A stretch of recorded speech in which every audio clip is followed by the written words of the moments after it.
around this little arc, and it comes out down the bottom. It produces a magnetic field at point P, which is over here at the center of the arc. If the arc is an angle here, theta, of 30 degrees, then the radius of the arc is 0.6 meters. Okay, so one of the radius here would be 0.6 meters. What is the magnitude and direction of the field produced at P if the current is 3 amps? Okay. So first, by the wire coming in here with a current, that will give a magnetic field which will be circular around this wire, but it actually won't extend over to P. Same with this wire down here.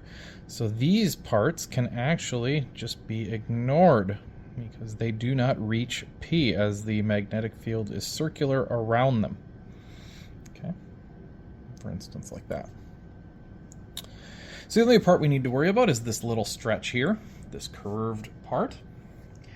And for that, we can use Biot-Savart.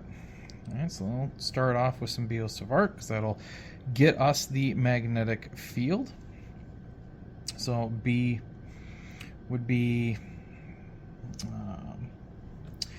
integrating over all of the magnetic field, which would be mu naught I over 4 pi.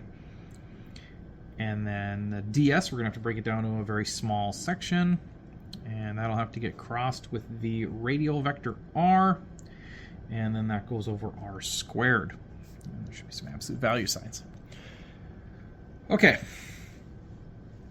So for this, let's pull out all of our constants that we can think of here. So mu naught is a constant. The current in this particular problem does not change. It said it was 3 amps. 4 pi is a constant in this one. Now looking at ds, ds would be a small piece of that crossed with r. Okay, so the radius r and that small section ds are always going to be perpendicular to each other. So that cross product will give us a maximum value, or you could think of it as a sine of 90, but it would be just d, or it would just be ds. Okay, because this is a unit vector, which just means 1. So this would be just ds. The radius at all points along this arc is also a constant. So I can pull out that. R squared will be a constant, leaving just the integral of ds. Okay, the integral of ds, if we integrate over all of ds, it will just give us whatever this length is, s. Okay, whatever that length is, s. So, how do we solve for s?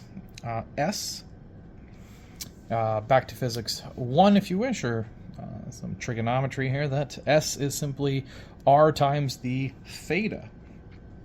Okay, so if we do that out, it said that the r here, the r was 0.6, so we have 0.6. Times the theta, it said that it had an angle of 30 degrees, so that would be times 30. Now that is in degree mode. Okay, that would be 30 degrees. If we're going to convert that over like we should for radians, 2 pi radians is equal to 360 degrees. That'll get rid of that piece that we wanted. So we won't have meter degrees. Instead, we will just have meters to cancel that out.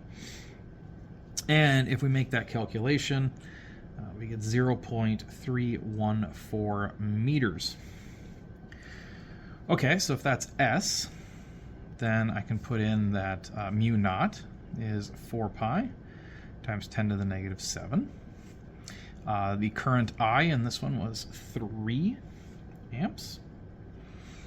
We're going to have a 4 pi underneath, which will cancel nicely with the one that we have up there on top. The radius squared, it said the radius was the 0.6, so we'll do a 0.6 squared. And then the entire thing here needs to be now multiplied by S, and we found that S was 0.314. All right, plugging all of that in, you'll do your cancellation here. You can have 1 times 10 to the negative 7 multiplied through.